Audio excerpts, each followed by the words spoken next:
Hello बच्चों, तो अब हम रेडियस ऑफ nth ऑर्बिट, जिस ऑर्बिट में इलेक्ट्रॉन रिवॉल्व कर रहा है उसका रेडियस कितना है उसके बारे में डिस्कस करेंगे। उसका एक्सप्रेशन हम इसमें ड्राइव करेंगे which is very very important. ठीक है, तो बच्चों हम मानते हैं कि हमारे पास एक एटम है जिसका न्यूक्लियस का जो चार्ज है वो प्लस का Ze है, where Z is the number of protons, right. और अगर हम in case of hydrogen atom की बात करें तो वहां पे हमारे अपने पास जो नंबर ऑफ इलेक्ट्रॉन्स है वो कितने हैं, 1। तो इसके लिए Z की वैल्यू कितनी हो जाएगी, 1 हो जाएगी। और ये कोई इलेक्ट्रॉन है, इलेक्ट्रॉन जिसका चार्ज -e है और इसका मास कितना है m। चार्ज इज -e और मास कितना है m, और ये किस ऑर्बिट में रिवॉल्व कर रहा है, उसका रेडियस कितना है r। ठीक है बच्चों, ये ऐसे रिवॉल्व कर रहा है लाइक दिस। तो हमको पता है कि जब इलेक्ट्रॉन इस ऑर्बिट में रिवॉल्व कर रहा है तो यहाँ पे दो तरह की फोर्सेस जो है वो रिस्पॉन्सिबल है इसको इलेक्ट्रॉन को रिवॉल्व करवाने के लिए। फर्स्ट इज इलेक्ट्रोस्टैटिक फोर्स, और दूसरी सेंट्रीपिटल फोर्स। तो ये दोनों फोर्स क्या करेंगे, एक दूसरे को बैलेंस करेंगे। ठीक है, तो इलेक्ट्रोस्टैटिक फोर्स का बच्चों एक्सप्रेशन क्या होता है, 1/4πε0 plus Ze into E divide by R का square.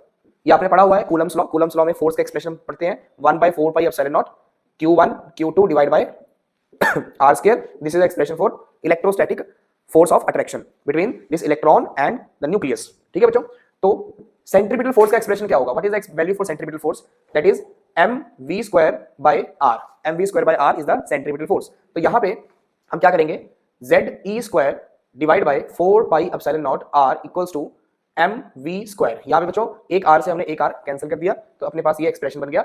Now what is the value of r here, r का एक्सप्रेशन क्या आएगा, r is equals to Ze² divide by 4πε0। बच्चों ये यहां पे डिवाइड में जाएगा तो क्या बन जाएगा, mv²। तो इसको हम मान लेते हैं इक्वेशन नंबर 1। क्यों, क्योंकि हमको वेलोसिटी, ये जो इलेक्ट्रॉन है जो इस ऑर्बिट में रिवॉल्व कर रहा है कितनी वेलोसिटी के साथ रिवॉल्व कर रहा है ये हमको नहीं पता, तो इसलिए हम इसको फिलहाल इक्वेशन फर्स्ट कंसीडर कर लेते हैं। और आपको पता है बच्चों, according to Bohr's quantisation condition, आपको पता है कि जो एंगुलर मोमेंटम होता है वो क्वांटाइज होता है nh/2π, क्वांटाइज होता है। और एंगुलर मोमेंटम का फॉर्मूला क्या होगा बच्चों, mvr is equals to nh/2π। तो यहां से आप वेलोसिटी की वैल्यू निकालो, वेलोसिटी की वैल्यू क्या निकलेगी, v is equals to nh/2πm into r। तो ये जो वेलोसिटी का एक्सप्रेशन हमने निकाला इसको हम पुट कर देंगे हमारी इक्वेशन फर्स्ट में। तो हमारे पास क्या एक्सप्रेशन बनेगा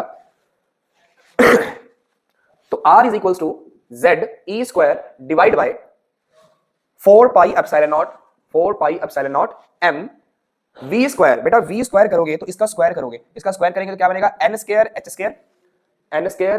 डिवाइड बाय इसका स्क्वायर करोगे तो 2 का square 4π² m² r², 4π² m² r²।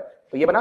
अब ये डिवाइड वाली टर्म जो डिनोमिनेटर में है वो यहाँ पे ऊपर चली जाएगी तो क्या बन जाएगा आपके पास, Ze² 4π² m² r² divide by 4πε0 m n² h²। ठीक है बच्चों, ये आपके पास एक्सप्रेशन बना। ओके, नाउ यहाँ पे 4 से 4 कैंसिल हो गया, एक m से बच्चों एक m कैंसिल हो जाएगा, एक पाई से एक पाई कैंसिल हो जाएगा, तो आपके पास क्या बचेगा, okay, r is equals to, और आपको देखो यहाँ पे r, एक r से एक r भी कैंसिल कर दोगे तो क्या बन जाएगा, 1 इज इक्वल्स टू Ze²। यहाँ पे एक पाई बचा, एक m और एक r डिवाइड बाय यहाँ पे क्या बचेगा बच्चों, ε0 n² और यहाँ पे h²। तो हमने r का एक्सप्रेशन निकालना है, बाकी सारी क्वांटिटी को इधर ले जाएंगे तो ε0 n² h² divide by Ze² πm is equals to r। अब यहाँ पे जो कांस्टेंट क्वांटिटी है उसको मैं ऐसे लिख सकता हूँ, ε0 h² divide by Ze²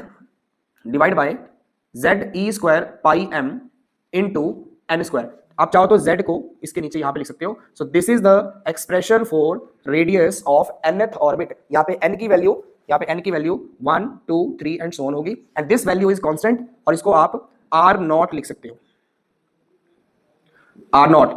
okay, और ये r0 जो है वो फर्स्ट स्टेट जो फर्स्ट ऑर्बिट है उसका रेडियस है।